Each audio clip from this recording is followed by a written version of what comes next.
Hey guys, welcome back to the show. Today is November 24th, 2020, and the news are brought to you by Catlabs of JP, an online store and physical store in Boston, USA. They ship worldwide and very fast, and they also have a cool Instagram account with a bunch of gear that you can also usually buy. So I highly recommend you check it out and follow them on Instagram. It would help me and them. Okay, let's start with, I think, one of the biggest news is the Valoi 360 film holder. It's finally launched on Kickstarter, doing pretty good, and that is because it's really inexpensive if you consider the different options in the market. It starts at $20 for a 35mm holder, 20 euros and 40 euros for 120 holder. And then it has like the wheels. So basically the wheel set is a separate part from the holders. So you can only use the holders on a light table or, light source, or you can use it all together. So the all together pack is 139 euros, which is really inexpensive compared to other options with wheels and knobs and so on. One thing that's very important, and honestly I failed to see on the campaign made enough noise, is the fact that it does have an S curve, so the film will stay flat on the 35 and the 120, which is something I've missed in some of the holders out there. Apart from that, honestly, I can't say it's a bad investment. Harold, one of the ones taking care of the project, is someone I've been talking a lot about this for probably like a year or so. So I'm very excited to see it out there, and I recommend checking it out. And if you don't have anything right now, it could be a great way to start digitizing your film. One thing to note is the 35mm version is only normal full frame, so 24 by 36, not for panoramics. You can stitch if you want to. And the 120 version I think is up to 6 by 9, but I might be wrong there. So you also, if you're shooting panoramics, you'll have to stitch. Nothing really bad there, but just so you know. Also, it handles small strips of film fairly easily because it's just basically the film gate and a little bit more, like a centimeter more. So you can do like one frame or, well, 2 frame shots on 35 and probably like 2 frames on 120 film, no problem with the Valoi. Then we go to the Moon Flash. This is, their website says it's going to be a Kickstarter campaign coming soon. It's already been launched, but it says coming soon, which is strange. And then it's turned out to be an Indiegogo campaign, which honestly doesn't show me that they're on top of it, which is strange. Indiegogo, as you know, can be as what they get, they keep. It's not like Kickstarter, it's all or nothing. So I'd be a little concerned that they haven't even announced it on their website properly, and then instead of Kickstarter, it's gone to Indiegogo. So if you feel like a mini flash that has no settings, and for film shooters, no settings is a bit of a pain, you can go and check it out. If you're a digital shooter and you want a really small flash, this could be an option. I honestly really love my Rollei 121BC. It has settings I can check. There's a scale, awesome little light meter, works on AA's or AAA's, and it's pretty nice. But if you feel like the Moon Flash, to me the worst part is that seeing that they're announcing Kickstarter and then being Indiegogo and not putting it on their website and stuff like that makes it a little weird. Then we have the Printalizer. This is from Patreon Derek. He's extremely thorough with his projects. He's decided to make his own analyzer and f-stop clock for the darkroom. So far it's being made for him, but I think he's going to make a couple units maybe for people to test around. I don't know if it'll ever be available to buy, but one thing I do know from what I've heard from Derek is the f-stop calculations are more precise than the optional, available options commercially right now, which makes me very excited to see. Hopefully he'll get it all set up and make a video about it, how it works and so on. But it's like a personal project that I think is pretty cool for you to share. And I'm sure he'll make this available for people to do at home if they want to. Then the Stearman Press has made a little, interest level, how would you say it? Like, I can't say the name right now. But basically they're looking for interest for a 6-4-5 tank. So a 6 sheet 4x5 tank. So they have the Stearman Press SP, also Stearman Press, 445 tank already available. I actually recommend it to everyone that's starting because it's probably the most inexpensive and best solution for chemistry and so on. Very easy to load, very easy to unload, pretty awesome device. And now they're looking to see if they make one for 6 sheets. Some people have asked for 10 sheets, 8 sheets, and so on. I think the 4 sheets is pretty awesome. It does half a liter of chemistry, small, easy, and so on. The 6 sheet should be 700 milliliter of chemistry. I think I can live with 4, but if you want to go and check it out, it's on Photrio. It's like a little, thread. You can give your opinion and let them know what you think about that. Then someone contacted me from Brazil with a Brazilian analog magazine called Ember Analogica. So basically, this is an Instagram page where people will be posting images, people will be voting, and it'll become a zine or magazine. Honestly, things like this coming from countries like Brazil, which have, their set of problems to shoot film, is extremely encouraging. And I highly recommend you guys, if you're Brazilian or Portuguese or just want to support something like this, go ahead and follow them on Instagram. And if they come out with a zine, try to get it if you can. It helps people. Then there's a couple things that are linked together. So I'm going to be giving the news slowly. And sorry if I'm mistaken the names. Inoviscoat, which is the old ACFA or some sort of old ACFA leftovers or spin-off, and Filmotec, which is Orwo, have merged. And this is on Photrio also. Supposedly one company helped them, or a bank gave them the money to be able to merge. I would try to read it all, but it was kind of hard to understand. But basically, Inoviscoat is making black and white film, if I'm not wrong, and then Filmotec is the Orwo doing also black and white film. But if I'm not wrong, and this is me just guessing, I think Inoviscoat is making the Metropolis lomography film, which is like, let's air quote it, like a failed attempt at color. It has its look and it's cool for that, but it also looks like someone was trying to make color film, and that was the, how do you say it, like product, like byproduct of it. So supposedly there's an interview, and this is the second news, with ORWO USA, and they mention color film might be an option. So that's why I kind of guessed that. So hopefully we'll get someone else playing color in the film game, because we know Kodak has their set of problems and Fuji has its set of ideas, and we, the shooters of film, want options. So more options is always good.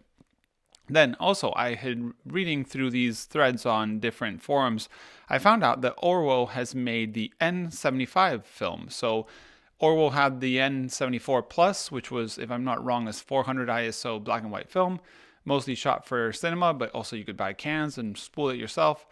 And now they have come out with the N75, and now means September 2019. I'm a little late for this. Thank you guys for not letting me know. It's an ISO 320 black and white film, and it has an anti-halation layer. So probably made for cinema, spinning cinema and so on. But that's the news for Orwo, which is very exciting. If I'm not wrong, and this is another one of mine, I think Orwo is actually owned by the same family that owns Impossible Project, Polaroid Originals, and now Polaroid. So that could tell you a little bit of things that could be coming or not.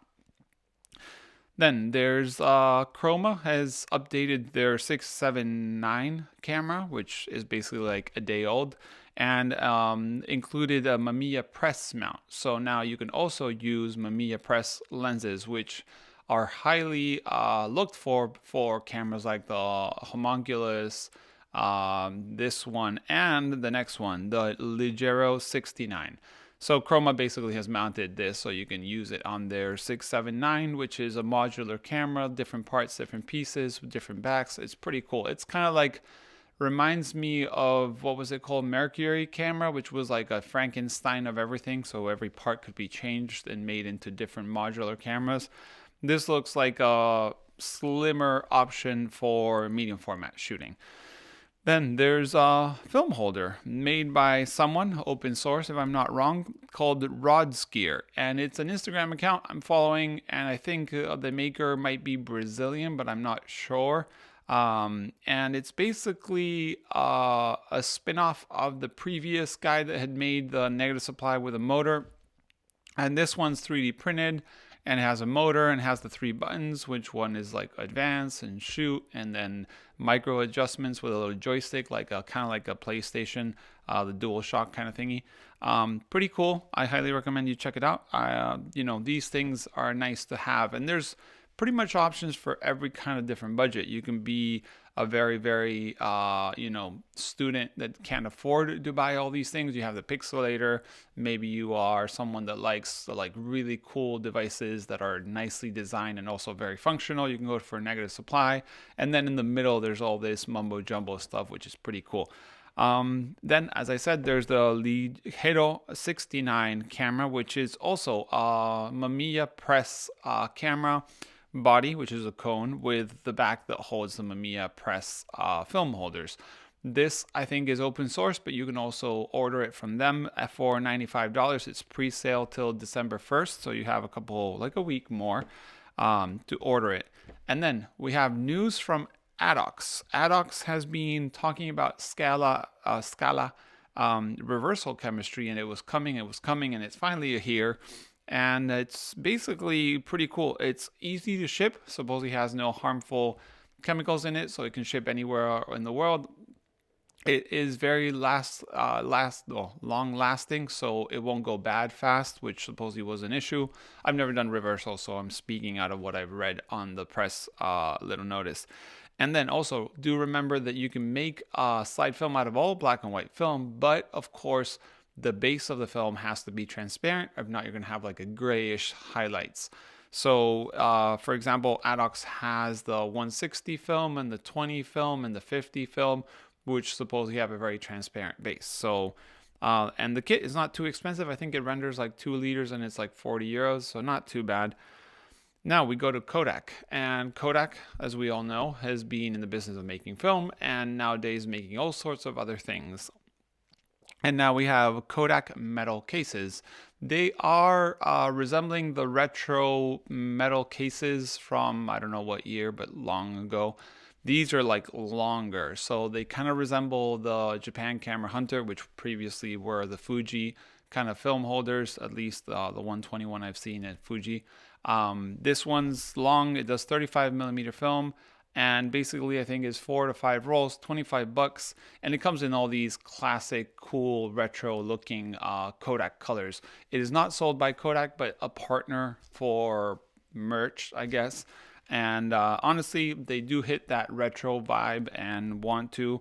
And $25 is, semi-affordable for a metal case. I just use plastic little containers. They're safe, easy, and free with your film.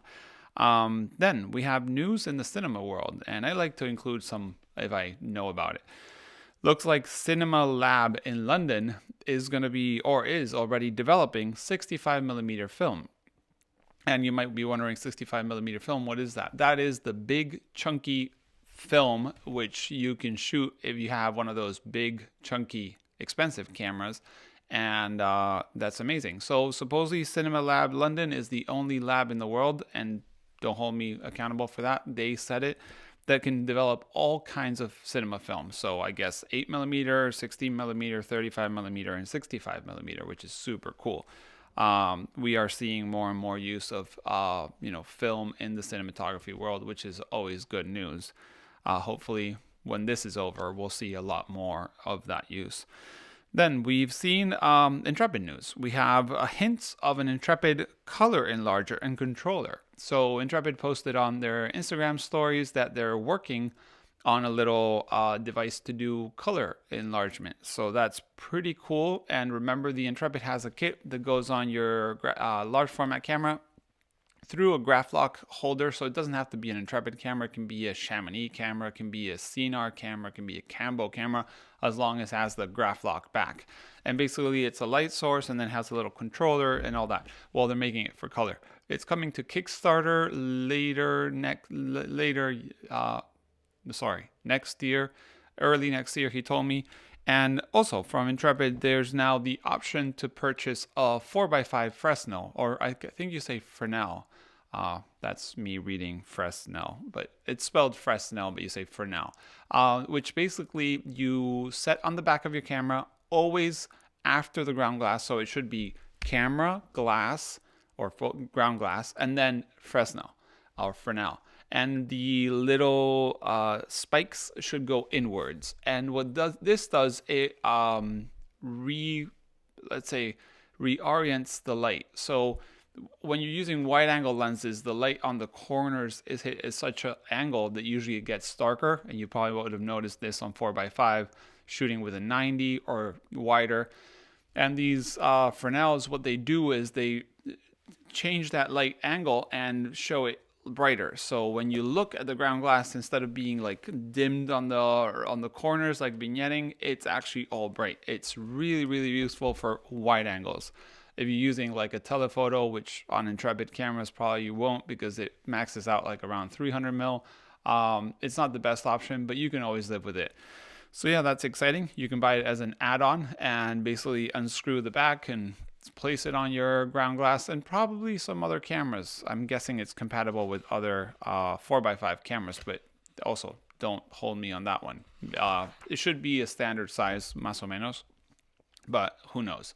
So yeah, that's the news for this week. Also, I've done a major upgrade or change on my Patreon page. Now I'll be doing a couple things a month instead of just supporting the show. I'll also be giving back. I highly recommend you check it out in December, because if not, you'll get charged for November and then December. But nowadays, what I'll be doing is live streams once a month with Q&A, and then a live stream about an author, photo book, or a project also once a month for different levels of Patreons. So yeah, if you feel like that, you can go check it out. But I'll make a video on December so you guys don't get charged double.